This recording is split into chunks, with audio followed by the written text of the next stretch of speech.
Përshëndetje për gjithë ndjekësit e Radio Kosovës. Jeni me mua Yll Kasimin në episodin e radhës në podcast.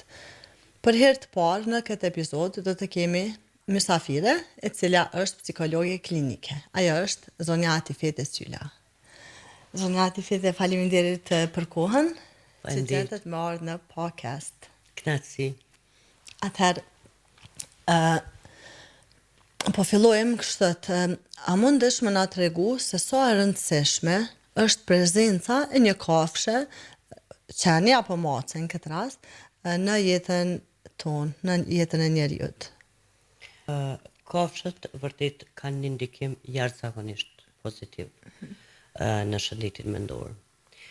Neve në psikologji kemi edhe terapinë e kafshëve, për fat keq tek neve në vendin ton nuk është se shumë aplikohet, por në vendet e zhvillume vërtet është terapi e cila ka efekte jashtëzakonisht pozitive.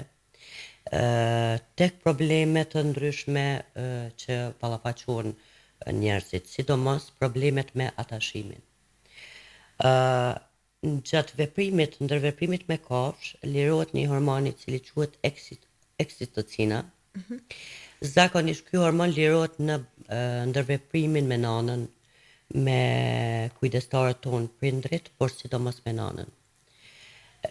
Kjo si pasojë e problemeve ose atashim jo të sigurt që një fëmijë ose një individ mundet me pas në fëmijëri, atë kafsha është një zgjedhje shumë e mirë për me e plotësu ose për me e zgjidhën thojza këtë problemin e fëmijërisë.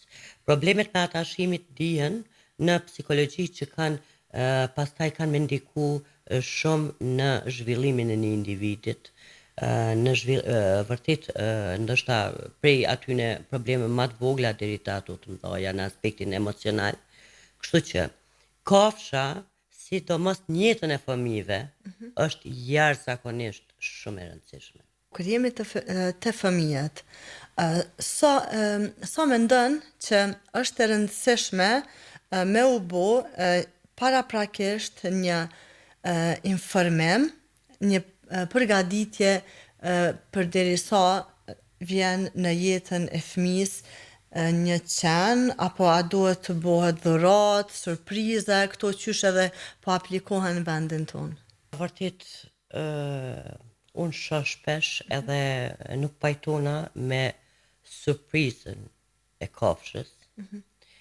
Fëmiu, përveç fëmijut edhe familja, prindërit së pari duhet të paraprakisht të binden edhe të marrin përgjegjësinë për ta marrë një kafshë. Duhet ta dinë nuk është një dhuratë, ajo është një qenie e gjallë e cila duhet të ketë për kushtim kohë edhe dashuri për ta.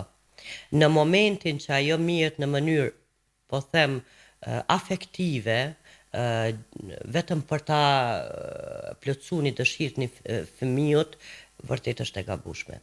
Së pari përveç kafshën që e dëmton shumë, edhe është jo njerëzore mendoj, për shkak se ti ki me lëndu nëse nuk e ke përgatit fëmin, mënyrën se si duhet mos sill, mënyrën se si duhet me u kujdes për ta, me jap dashni, përveç asaj ki me dëmtu fëmin tonë. Pse dëmton fëmin?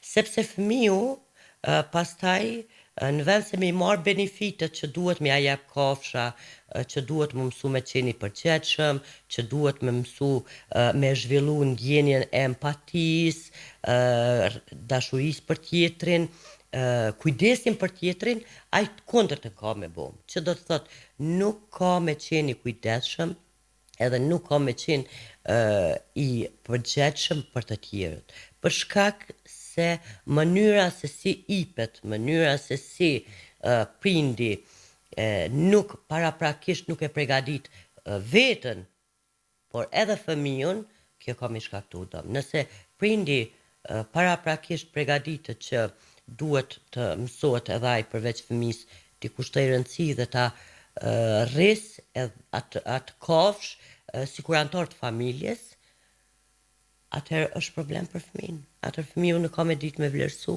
edhe fëmiu nuk ka me i marë këto benefite që kafsha vërtet ja jep.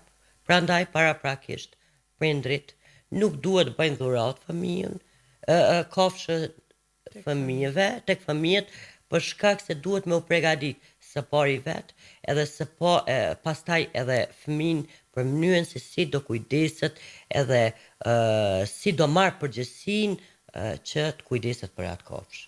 Sa ndikon kafsha, qeni apo maca, të njeriu apo fëmijët në fakt në ankthin edhe stresin e tyre, që nëse një fëmijë ka ankth ose stres, sa ndikon një macë ose një qen në jetën e tyre, për me përmirësu këtë situatë? Përveç ankthit, edhe stresit, edhe problemeve të tjera, që vërtet jep një siguri emocionale. Thash, lirot ky hormoni që veç ndërveprimi me nënën, gjatë ndërveprimit me nënën zakonisht lirot, e kjo bën me u rrit siguria emocionale, që do të thot me ul simptomet e ankthit, sepse ankthi është edhe një farë lloj pasigurie emocionale. Përveç kësaj, ajo çfarë ndikon në përgjithësi në problemet e shëndetit mendor, duke marrë parasysh si sot në ditët e sotme fëmijët janë shumë të lidhur mas teknologjisë, gjë që vërtet po shkakton probleme jashtëzakonisht të mëdha dhe varësi sa i përket shëndetit mendor. Gjithashtu po shkakton edhe izolim. Neve kemi të ri sot që janë të izoluar si kur ma parë, në aspektin emocional, në aspektin fizik, sepse asnjëherë nuk kompensohet lidhja përmes rrjeteve sociale me lidhjen emocionale ose fizike ose prezenca e individit. Prandaj, kjo, përveç se do ndikoj, siç e thash, në uljen e simptomeve të ankthit, të problemeve tjera, ajo do rris patjetër që do rris empatin e ceka, do rris nevojën për me jap dashni, gjë që është shumë e rëndësishme për individin të shfrytëzoj këtë aspektin emocional, gjë që na nuk e shfrytëzojmë sot, po mendoj sidomos trit shumë pak e shfrytëzojnë, edhe sikur kemi ardhur në një farë të them në një ftofje të emocioneve tona, për shkak të shumë faktorëve, siç e thash, një ndër to është teknologjia. Ajo do ndihmoj që fëmiu të spostohet nga teknologjia edhe nga varësia prej rrjeteve sociale edhe teknologjisë.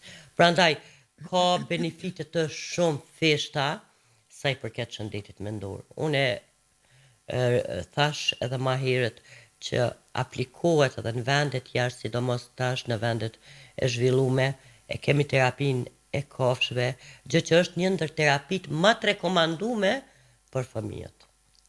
Kur jemi të fëmijët dhe e kundërta e benefiteve, sa ndikon në zhvillimin psikologjik dhuna ndaj kafshëve tek fëmijët? Se dëshmojmë shumë raste që të dhunës në vendin tonë. Mu më vjen keq edhe duke ditë edhe duke qenë e vetëdijshme për damet që shkakton tek fëmiu, kur ekspozohen këto pamjet edhe këto mënyrat se si i dhunojnë kafshët, sidomos njerëzit tek neve, për shkak ju e dini shumë mirë që lufta është mes komunës edhe qenëve në vendin tonë, edhe kjo më vjen shumë keq, sepse ajo është kafshë, edhe mënyra se kur ti nuk e trajton si duhet, kur ti nuk e ushqen, kur ti e trajton keq, patjetër që ajo instinktivisht ka me reagu. Prandaj për këtë vërtet kjo ka ngjall edhe një farë, në thojsa një farë urrëtie të kafshëve për kafshët në vendin tonë. Gjë që nuk mendoj si janë kafshët fajtori, po është politikat e komunës që duhet të mirën në raport me kafshët. Një ndër shenjat e para ose ato që tregojnë se në një fëmijë mund të ketë probleme nesër me çrregullimin e personalitetit antisocial të nën tipit psikopati është abuzimi me kafshë. Kështu që ju mundi me marrë me mend sa e ndjeshme është edhe sa problematike është ekspozimi ndaj dhunës së kafshëve. Që do të thotë, një fëmijë që është i prirur t'i lëndoj kafshët, të abuzoj me kafshët, atër duhet patjetër prindit të ngejnë alarm edhe të konsultojnë profesionistë të shëndetit mendor. Nëse ka tendencë të lëndoj, për shkak se kjo tregon për një karakter që ka nevojë për dominim, që ka nevojë për kontroll, për kontrollin e të tjerëve, edhe njëjtën kohë lëndimin e të pafuqishme. Kështu që prandaj përveç kësaj duhet marrë parasysh që fëmijët që ekspozohen ose që gjatë gjithë kohës dëgjojnë këto retorikat të retorikat që kafshët e hëngrën atë, së këtë, se sulmuan atë, janë shumë të dëmshme, edhe mënyrën se si ata kanë mi perceptu kafshët. Prandaj duhet kemi kujdes edhe mediat mënyrën se si po i transmetojnë, për shkak se kjo do ndikojë në perceptimin e fëmijëve në raport me kafshët. Shumë për kufizim i mirë. Patjetër. Pasi që dihet që të ne tërkohën nxitet dhunë, nxitet keq trajtim në një farë forme edhe nga media tona, kemi ardhur në një përfundim, qysh po i përshkruajnë qend, kemi ardhur në një përfundim sikur ata janë disa monstruma të mëdhaj, e qashtu kanë me u shfaq edhe në fëmijët në sytë e fëmijëve, patjetër. Patjetër që ai e krijon atë perceptim. Prandaj vjen shumë keq. Për shkak se vërtet kafshët neve përfitojmë nga kafshët, sidomos nga qentë dhe macat. Neve jemi ata si përfitojmë. Edhe benefite që nga njëherë unë mendoj si punën që mundën me bo raport me shëndetin mendor kafshët, nuk kanë me arrit profesionistët asnjëherë me bo shëndetit mendor. Kështu që të kemi kujdes, t'i vlerësojmë shumë, për shkak se sidomos sot ku jemi në alarm rreth problemeve dhe rritje të numrit të problemeve të shëndetit mendor, kafshët duhet të jenë të domosdoshme në jetën tonë. Si mendon që prindërit munden me kontribu në një marrëdhënie të shëndosh fëmijë-qen? Patjetër, prindi së pari duhet të mësoj fëmijën që nuk është një lodër, ta vedisoj si s'është një lodër, nuk është vetëm një dhuratë, por është një qenie gjallë, e cila ka nevojë përveç dashurisë, ka nevojë për kushtim, për kohë, edhe kujdes. Prandaj, kur prindi e mëson fëmijën në këtë mënyrë se si duhet të sillet me kafshën, edhe çish duhet ta perceptoj kafshën, atëherë patjetër që kjo do e ndihmojë shumë, sidomos fëmijën të jetë nesër një individ shumë i përgjegjshëm, edhe shumë i kujdesshëm për të tjerët. Po arrim në fund të minutave të këtij emisioni, cili kish me qenë mesazhi juaj për dëgjuesit dhe shikuesit e Radio Kosovës? Mesazhi, sidomos unë gjithmonë e kam tendencën me diskutu për fëmijët, për shkak se mendoj si fëmijëria është ajo baza e formimit ton, prandaj në këtë rast për prindrit. Ju lutem të keni kujdes me mënyrën se si ju komunikoni me fëmijën tuaj për kafshët. Duhet të mësoni fëmijëve që kafsha është një qenie e gjallë, e cila ka nevojë për dashuri edhe për kujdes. Njëjtën kohë vedisoni që kafsha vërtet ka ndikim jashtëzakonisht pozitiv edhe tek prindrit, po sidomos tek fëmijët.